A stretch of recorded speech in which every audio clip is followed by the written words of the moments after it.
گزرنے کے بعد 20 سال گزر جانے کے بعد تب سپریم کورٹ سے ان کو خوشی ملتی ہے، اور خوشی تب ملتی ہے جب وہ خوشی بیچارے برداشت کرنے کی طاقت نہیں رکھتے ہیں۔ اپنی جوانی اس خوشی کو سننے کے لیے اور اپنے اوپر لگا ہوا داغ ہٹانے کے لیے میرے بھائیوں وہ 25-30 سال تڑپ رہے تھے۔ 30 سال کے بعد سپریم کورٹ نے کہا ثبوت کے ابھاؤ میں اس کو باعزت بری کیا جا رہا ہے۔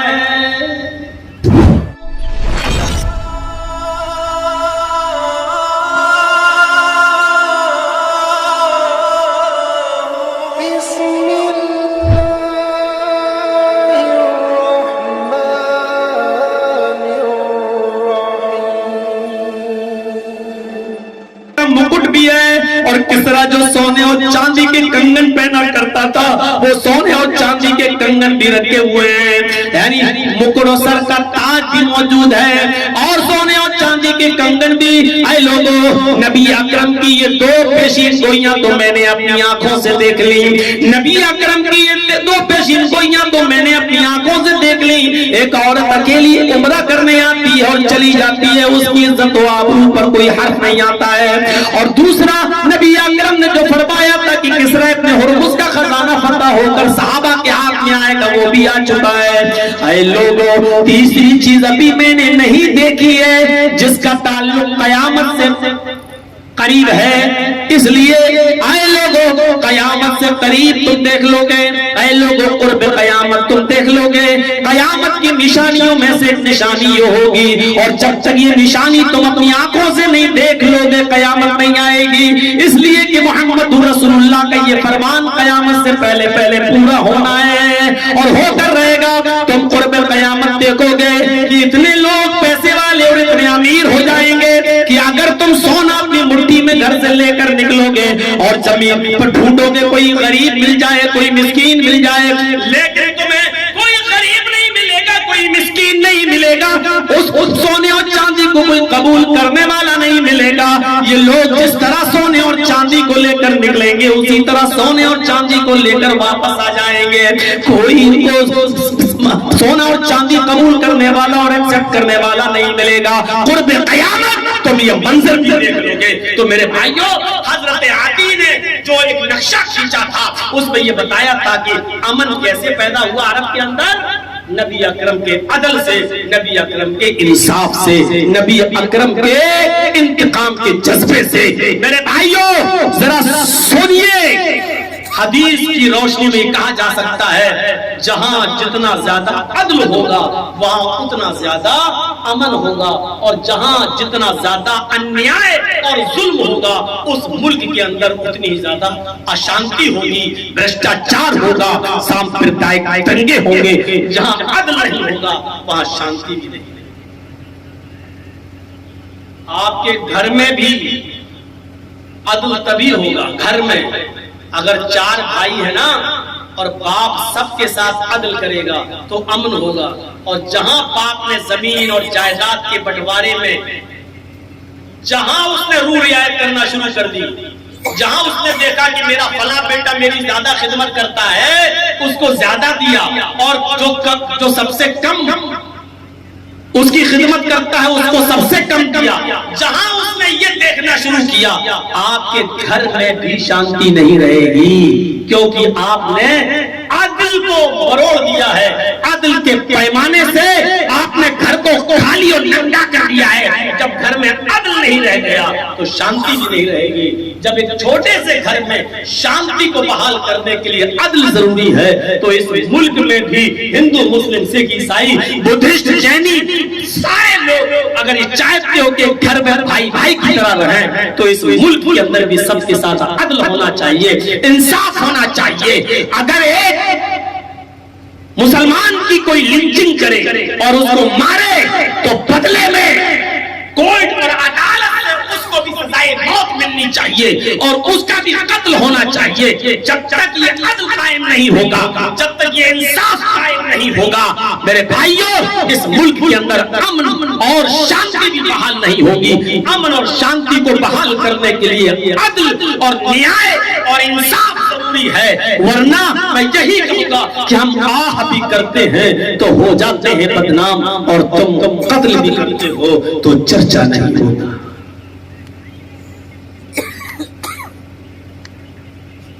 آج دیکھ رہے ہو کیسے کیسے لوگ اور کیسے کیسے نیتا لوگ سب جیل میں جا رہے ہیں، لگتا ہے جیسے پیسوں کا غلط استعمال انہی جیل میں جانے والے لوگوں نے کیا، اور دوسری پارٹی بالکل واشنگ مشین میں دھلی ہوئی ہے، اس کے چاہنے والوں نے اور ماننے والوں نے کچھ کیا ہی نہیں ہے، ایسا لگتا ہے کہ وہ بالکل دودھ کے دھلے ہوئے ہیں۔ یہی عدل نہیں ہوتا ہے۔ اگر ان پر چھاپے پڑتے ہیں تو ان پر بھی پڑنا چاہیے۔ ابھی عدل قائم کر دیجئے، شانتی بحال ہو جائے۔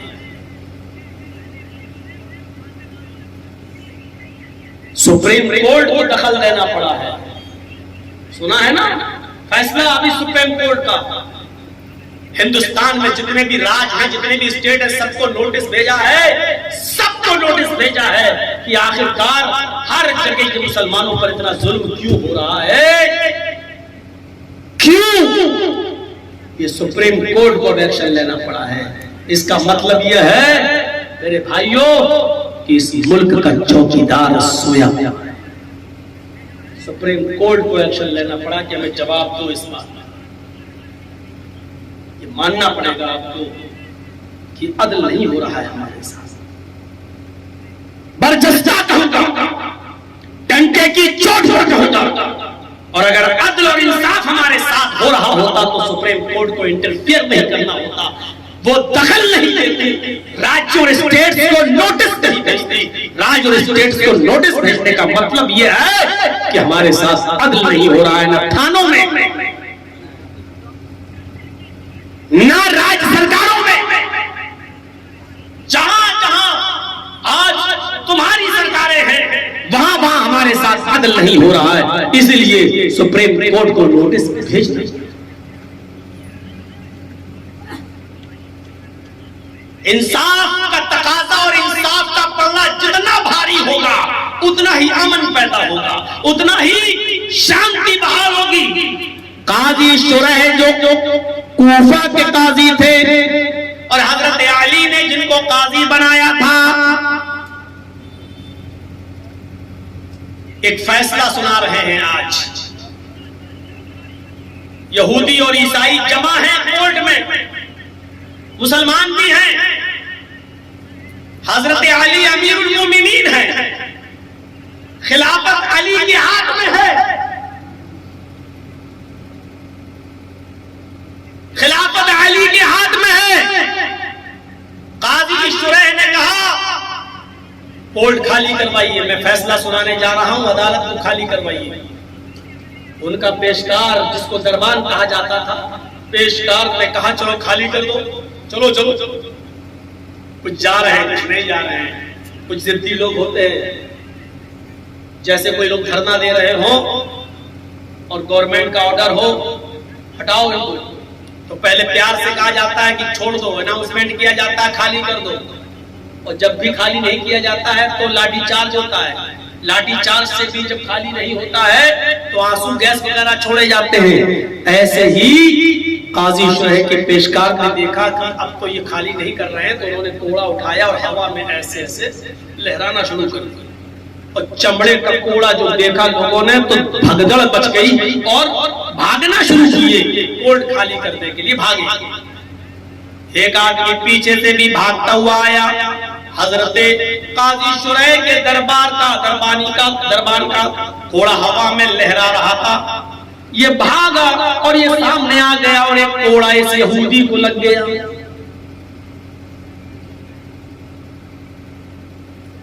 کاش میری تقریروں کی کٹنگ یہ نو بھارت والے، زی نیوز والے، آج بھارت والے جو کاٹ کے چلا کر دکھا کر اپنے گرو کا حق ادا کر رہے ہیں کہ ہم تمہاری ڈالی ہوئی ہڈیوں کا حق ادا کر رہے ہیں، ہم اسی پر پل رہے ہیں، تو ہم ہندو مسلم کر کے اور کسی مولوی کی بات دکھا کر ہندو بھائیوں کو ایک کرنے کا کام کر رہے ہیں جو ہمارے گرو کرتے آئے ہیں، جو ہمارے استاد نے، ہمارے ٹیچر نے، ہمارے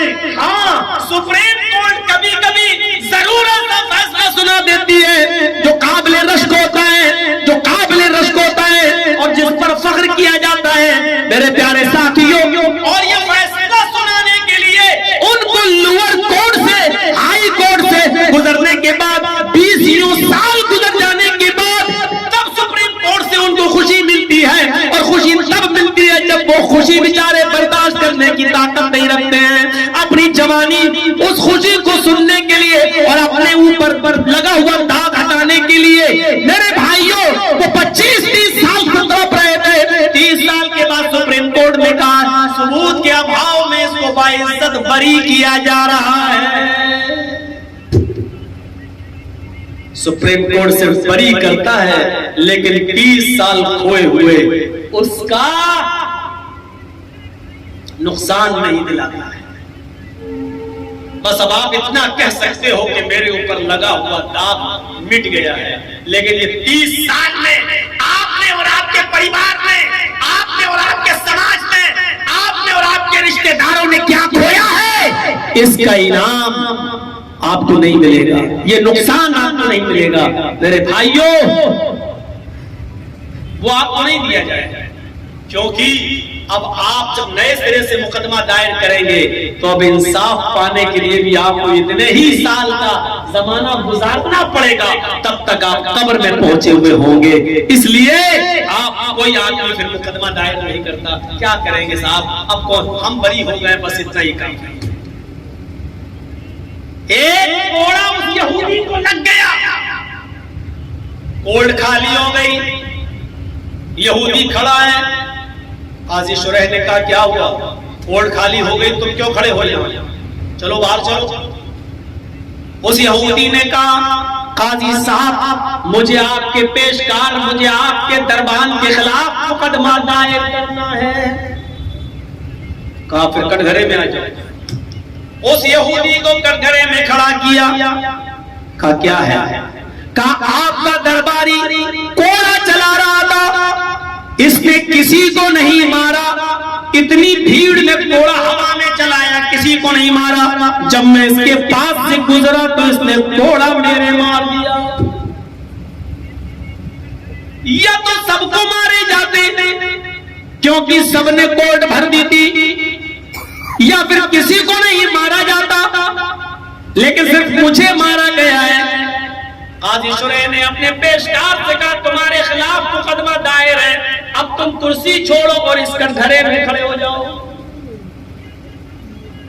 اس یہودی نے تمہارے خلاف یہ مقدمہ دائر کیا ہے، صفائی میں کیا پیش کرنا چاہتے ہو؟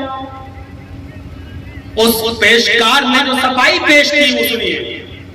قاضی صاحب میں نے تو آپ کا حکم مانتے ہوئے کورٹ خالی کرانا چاہی تھی، میں کوڑا ہوا میں ہلا رہا تھا، یہ پیچھے سے آ گیا، میں نے جان بوجھ کر کوڑا نہیں مارا، دھوکے سے اچانک یہ آ گیا، اس لیے کوڑا اس کی پیٹھ پر لگ گیا. قاضی شریح نے کہا اے یہودی وہ یہ کہہ رہا ہے کہ اچانک اور دھوکے سے کوڑا لگ گیا ہے، جان بوجھ کے نہیں مارا، کیا تم کچھ کہنا چاہتے ہو؟ پورا موقع دیا جا رہا بولنے کا.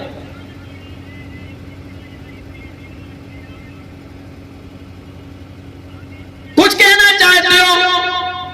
یہودی نے کہا نہیں، اس نے جان بوجھ کر مجھے کوڑا مارا کیونکہ میں اس کے سامنے آ گیا تھا اور اس نے کوڑا میرے جڑ دیا ہے.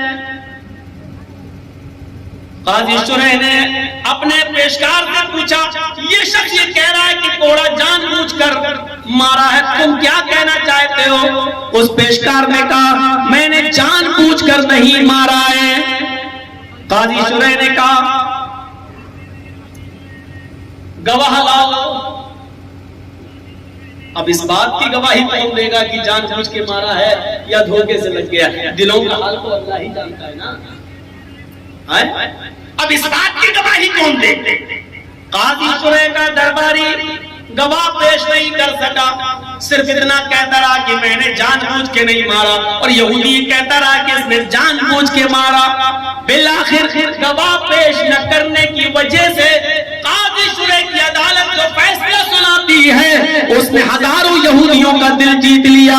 فیصلہ یہ سنایا جاتا ہے آئے میرے پیشکار تم گواہ پیش نہیں کر سکے، یہودی اپنے دعوے میں سچا ہے اور تم اس بات کا اقرار کرتے ہو کہ تمہارا کوڑا یہودی کے لگا ہے، لہذا یہودی کی بات کو سچا مانتے ہوئے اب تمہارا کوڑا یہودی کو دیا جائے گا اور تمہیں اسی کورٹ میں یہودی کو میں حکم دیتا ہوں کہ جتنی زور سے میرے درباری نے میرے پیشکار نے تمہیں کوڑا مارا ہے، یہ ایک کوڑا تم میرے درباری کو، میرے پیشکار کو بھی اتنی زور سے مارو۔ یہودی اڑتا ہے اور وہ کوڑا اٹھاتا ہے اور کوڑے کو ہوا میں لہراتا ہے اور پوری طاقت کے ساتھ قاضی شریح کے پیشکار کو ایک کوڑا رسید کرتا ہے، ایک کوڑا جم کے مارتا ہے۔ قاضی شریح کہتے ہیں بدلہ پورا ہو گیا۔ میرے پیارے ساتھیوں، ذرا غور کیجئے کہ کیسا عدل تھا۔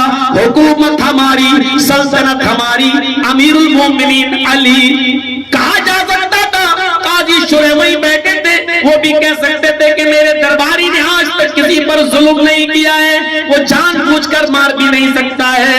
ہاں، بہت سے مسلمان بھی یہ کہہ سکتے تھے کہ نہیں، قاضی شریح کا یہ درباری کبھی کسی پر ظلم نہیں کرتا ہے، اس نے جان بوجھ کر نہیں مارا، دھوکے سے لگا ہے۔ لیکن انہوں نے کہا دلوں کا حال تو اللہ جانتا ہے، میں یہ کیسے مان لوں اور یہ کیسے کہہ دوں کہ دھوکے سے لگا ہے؟ ہو سکتا ہے کہ اس کے دل میں ہو اور اس نے جان بوجھ کے بیمار دیا ہو، میں کیسے گواہی دے دوں؟ کسی نے جھوٹی گواہی نہیں دی۔ اس بنیاد پر قاضی شریح کے درباری کو بھی ایک کوڑا مارا گیا۔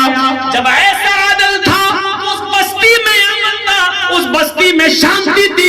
میرے بھائیوں، کہیں نہیں سنا ہوگا کہ آپ نے یہ ظلم و ستم فلاں نے کیا، فلاں نے کیا، فلاں نے کیا۔ ہمارے اسلاف نے، ہمارے بزرگوں نے، ہمارے صحابہ نے، ہمارے تابعین نے، تبع تابعین نے ہمیشہ عدل سے کام لیا، اپنوں کے ساتھ بھی اور پرائیوں کے ساتھ بھی۔ اس لیے امن رہا، شانتی رہی اور کوئی سر اٹھا کے نہیں رہ سکا۔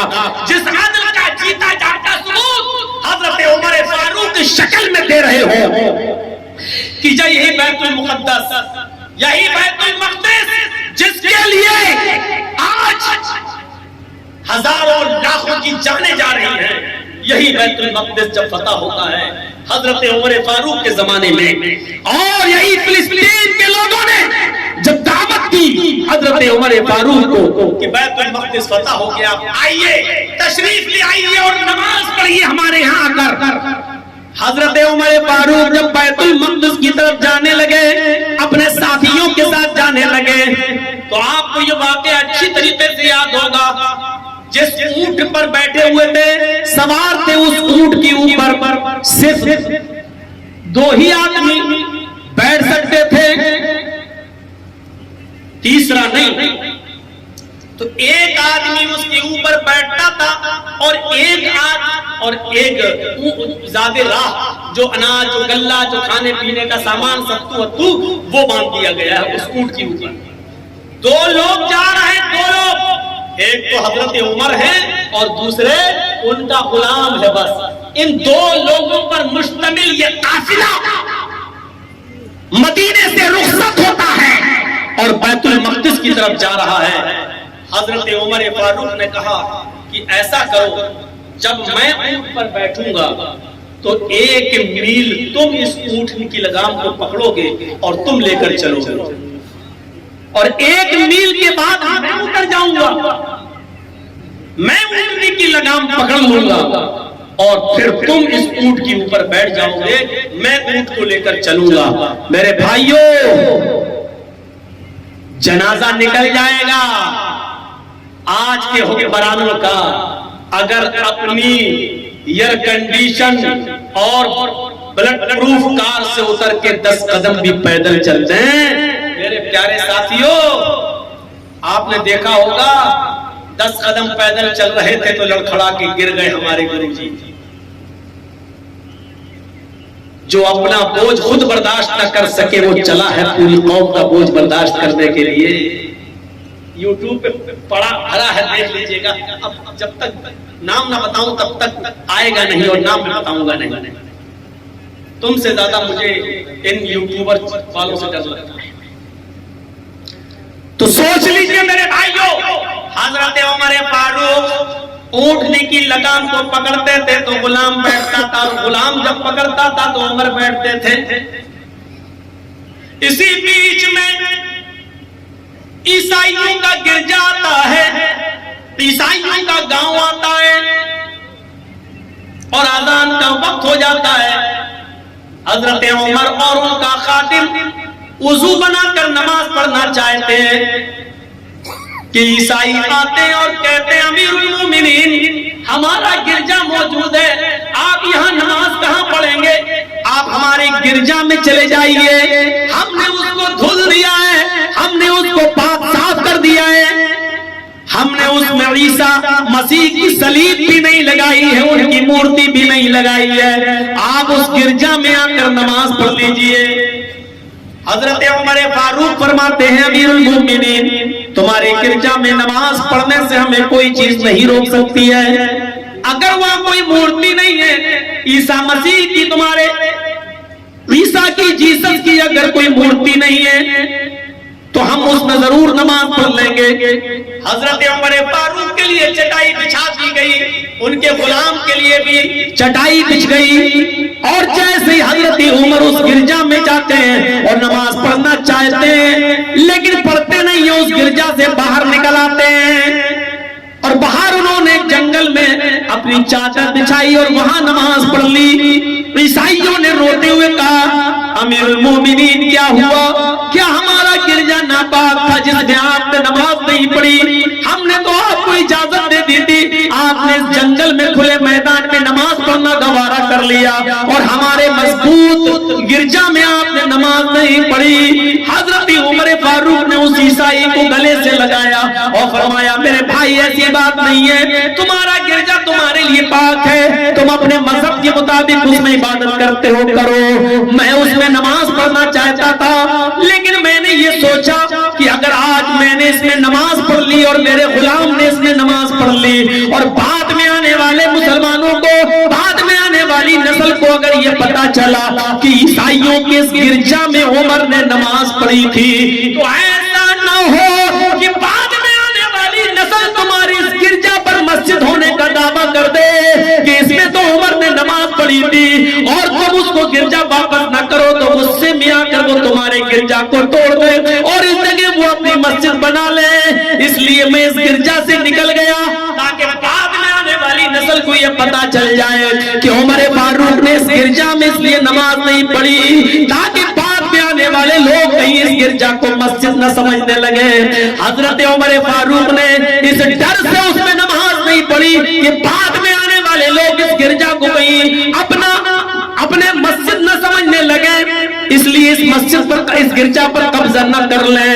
ان بےایمانوں سے کون پوچھے، ان بےایمانوں سے کون کہے کہ تمہیں تو سر چھپانے کے لیے فلسطینیوں نے تھوڑی سی زمین کیا دے دی کہ آج تم اس کو اپنے باپ کا مال سمجھ کر اس پر قابض ہو گئے، جنہوں نے تمہیں شرم دی، جنہوں نے تمہیں پہننے کے لیے، کپڑا رہنے کے لیے تمہیں جھونپڑی دی، اپنی زمین پر تمہیں بسایا کہ تم تو لٹے اور پٹے ہوئے تھے، تمہیں تو ہٹلر نے بڑی بے دردی سے قتل کیا تھا، لاکھوں یہودیوں کا قتل کرنے کے بعد مٹھی بھر لوگوں کو چھوڑ دیا تھا، تمہیں نہ جرمن جگہ دے رہا تھا نہ فرانس تمہیں جگہ دے رہا تھا، تم عربوں کی سرزمین پر گئے، انہی فلسطینیوں نے تمہیں شرم دی، تمہیں اپنے آپ بسا لیا کہ تم لٹے اور پٹے ہوئے تھے، تمہیں تو کسی نے سر چھپانے کی جگہ نہیں دی۔ آج یہ امریکہ جو تمہارا باپ بنا پھر رہا ہے، ناجائز باپ، یہ بھی تمہیں شرم نہیں دیا، برٹین نے بھی تمہیں شرم نہیں دی، تمہیں شرم دی تو عربوں نے دی، اور آج تم ہماری بچوں کا خون کر رہے ہو، آج ہماری بچوں کا قتل کر رہے ہو۔ یہودیوں کی یہ قوم کتنی بدترین قوم ہے، ہٹلر نے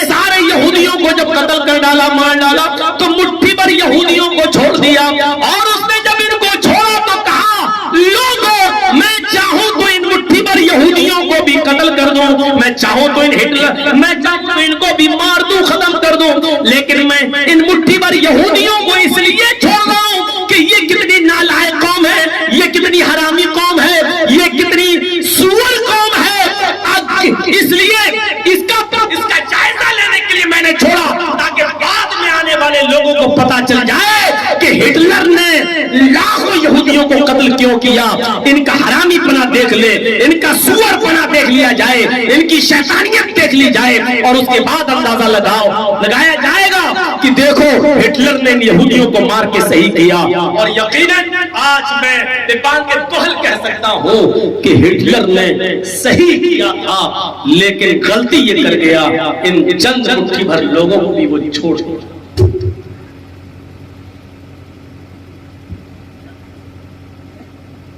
دیکھتے ہیں کیا کیا تھمبل دیا جائے گا اس پر، اور دیکھتا ہوں کہ تمہیں کتنا روپیہ ملتا ہے، اور پیسوں کے چکر میں تم کس حد تک گر سکتے ہو میں یہ بھی روزانہ میرے چینلوں پر نظر رہتی ہے۔ روزانہ پرسوں تک دکھایا جائے گا۔ ذرا تصور کرو کہ پرسوں میں کٹیار کی سرزمین میں تقریر کر رہا ہوں اور ٹی وی میں میرا منظر چلا رہا ہے، ذرا تصور کریں، اور ایک ویڈیو کٹ کر کے دی ہے، ویڈیو، اور ویڈیو کہاں سے نکالی ہے اس نے؟ اس کا نام بھی انڈین مکس وائس۔ اتنا نالائق چینل والا ہے یہ، جس کو میں سب کچھ بول چکا ہوں، کہہ چکا ہوں، لیکن یہ اپنی حرکت سے باز نہیں رہا ہے۔ میرے بھائیوں تصور کیجئے، ایک طرف عدل یہاں دیکھیے اور ایک طرف عدل۔ حضرت عمر نے نماز نہیں، پھر وہاں سے چلے، اور چلتے چلتے جب بیت المقدس آ گیا، ایک میل کی دوری پر رہ گیا،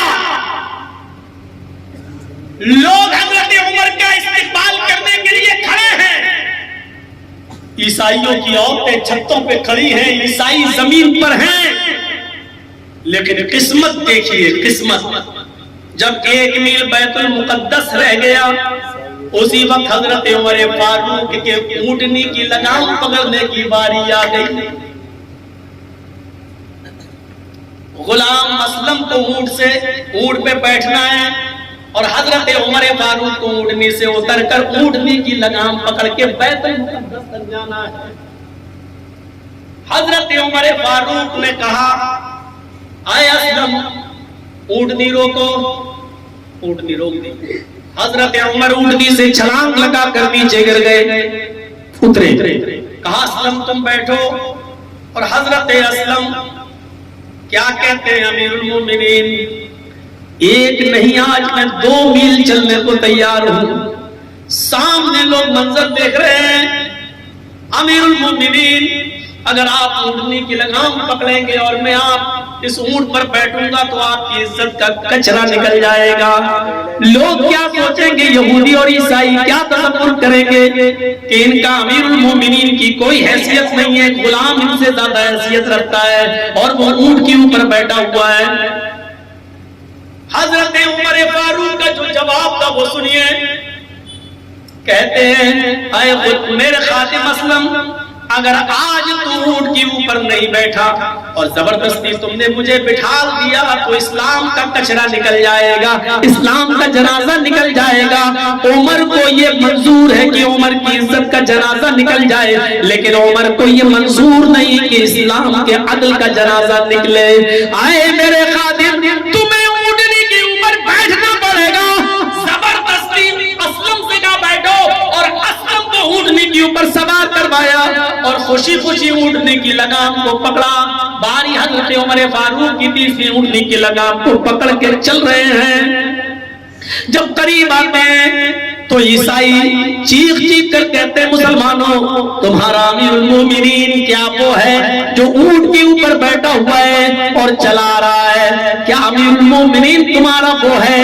کیا اسی کی فوج نے بیت المقدس کو فتح کیا ہے؟ کیا وہی ہے جو فاتحانہ داخلہ کر رہا ہے؟ تمہارا امیر المومنین جو اونٹنی پر سوار ہے، کیا وہی ہے جو اونٹنی پر بیٹھ کر آ رہا ہے؟